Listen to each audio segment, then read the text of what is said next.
Ok. Alors, dans ce projet 1, j'avais pour mission donc, de créer un planning de formation adapté à mon rythme à moi. Ensuite, je devais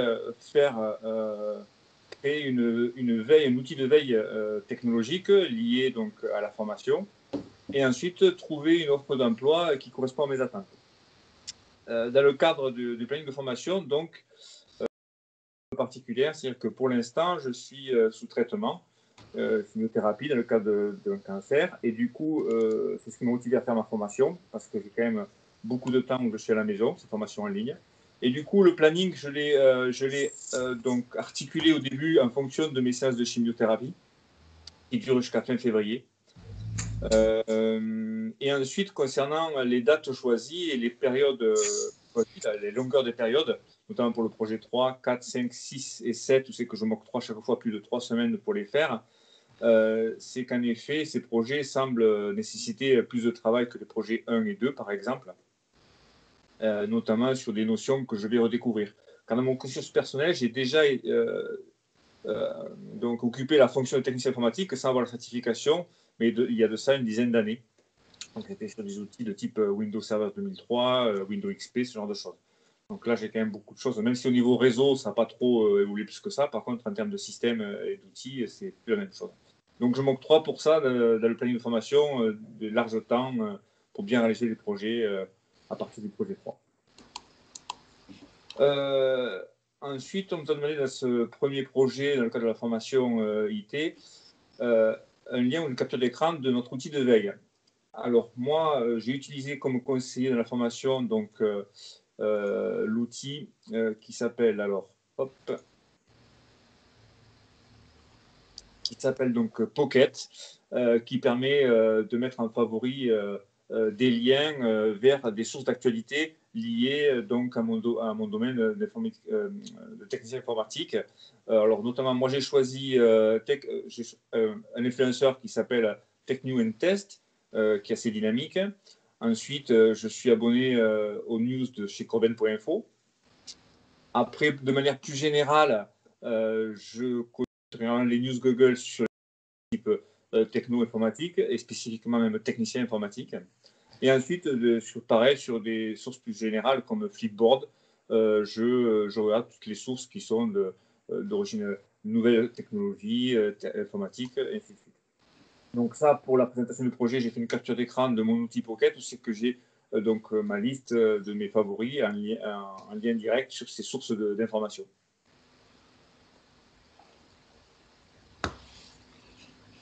Quoi dire de plus non, rien de plus à dire sur ça. Ensuite, concernant l'offre d'emploi par rapport à mes attentes. La motivation de faire cette formation, c'est que dans mon expérience professionnelle, j'ai eu un parcours assez éclectique en termes de travail. J'ai fait beaucoup de travail différents, mais les dernières années, j'ai été gérant d'hôtel et j'ai vendu ça, donc j'étais gérant de société. Et là, maintenant, je suis en reconversion et mes seules, on va dire, compétences sont mes compétences en informatique. Et c'est vrai que j'avais gardé une bonne souvenir d'expérience de ce que j'avais pratiqué dans la société. Je l'ai fait pendant 3 ans, où c'est que je faisais beaucoup d'aide aux utilisateurs, installation des systèmes, maintenance des systèmes, soutien aux travailleurs déportés. On avait plusieurs sites, donc c'était très très intéressant et je me sortais très bien. Donc j'ai certaines compétences aujourd'hui, mais sans certification. Et ma situation actuelle m'a motivé à faire donc cette formation. Et l'offre d'emploi qui correspond à mes attentes, c'est un emploi. J'ai cherché un emploi qui correspondait à ce que j'avais un peu eu comme expérience. Et j'ai trouvé, par exemple, dans mon secteur, nous avons une grosse société qui s'appelle les Labos Fabre, qui ont plusieurs sites, et notamment un site sur Albi, mon lieu de domicile. Et cette offre d'emploi correspond exactement au profil que j'avais avant, en fait. C'est-à-dire, c'est intervenir en support utilisateur de toutes les applications, que ce soit notamment sur les applicatifs bureautiques, Excel, Access, VBA, réaliser des interventions sur du matériel informatique pour les assistances fonctionnelles, les imprimantes, les PC, les mises à jour des systèmes, ainsi de suite. Et gérer le développement et la correction des fichiers développés par macro Excel, VBA, Access. Voilà, donc c'est le type de profil que recherche cette société et qui correspond exactement à ce que je faisais avant et qui, je pense, la formation unité va me permettre de pouvoir remplir toutes les conditions qui sont demandées. Voilà. Alors, en plus, sur cette offre-là, ils justifient une expérience sur le même type de poste, donc c'est mon cas. Même si elle date d'une dizaine d'années, j'étais même plus administrateur réseau, responsable du service d'information que technicien informatique, donc j'étais quand même assez autonome, rigoureux, organisé, ce qui est demandé notamment dans les qualifications. Et ensuite, il demande d'être avec un bon sens relationnel. Moi, j'ai fait 10 ans, après avoir été administrateur réseau, j'ai fait 10 ans de commerce, donc le relationnel, je sais faire et je sais gérer les relations humaines. En tout cas, on m'a toujours dit que j'étais bien diplomate. Donc là, je viens de présenter mon planning de formation, j'ai présenté mon outil de veille, mon offre d'emploi.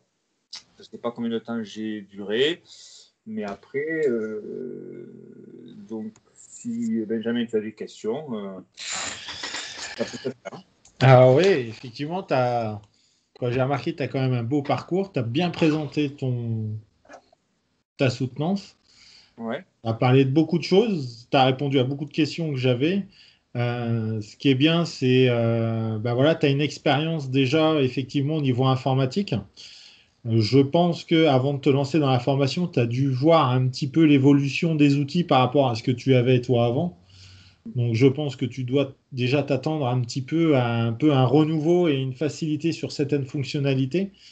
Est-ce que tu as été voir, bon je sais que tu avais déjà préparé le module 1 avant qu'on se connaisse, mais est-ce que tu as été voir un petit peu plus loin derrière, on va dire, sur les nouvelles fonctionnalités de l'époque? À l'époque c'était du serveur 2003, donc ça devait être du XP et l'arrivée de Windows 7, mais un peu Ouais. les évolutions logicielles qu'a dû faire Microsoft?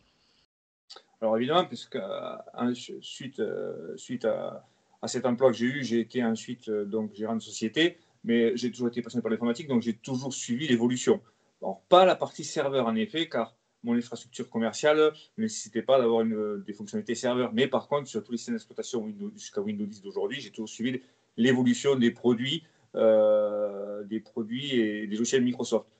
Alors, il faut quand même que j'avoue que comme j'ai pas touché à tout ce qui est serveur depuis une dizaine d'années, il y a des choses très spécifiques que je ne maîtrise plus et que je pense que je vais reprendre donc de zéro. Mais c'est pour ça que je fais la formation de toute façon. Hein. Donc j'ai été regardé en effet parce que j'ai été consulter les projets à venir de cette formation. J'ai découvert des outils que je ne connaissais pas, d'autres que je connaissais comme VNC évidemment. Et je vois qu'il y a des choses qui n'ont pas beaucoup changé par rapport à certaines choses. VNC, ça reste quand même des Mm. références, par exemple, sur la prise de Oui. contrôle de l'assistance utilisateur. Mais par contre, c'est vrai que la virtualisation, il y a ensuite la distribution des mises à jour ou même des systèmes complets en installation. Tout ça, il va falloir que je m'y remette parce que quand j'ai regardé les outils, je ne les connais pas. Que ce soit Sysprep, VirtualBox, tout ça, je ne connaissais pas. Alors, je m'y suis plongé, c'est très intéressant, mais c'est vrai que je pars un peu de zéro là. Mais pour répondre à ta question, oui, j'ai commencé à regarder les évolutions qu'il y avait eu depuis mon dernier poste. D'accord, ok. C'est pas de souci. Parfait. Bon.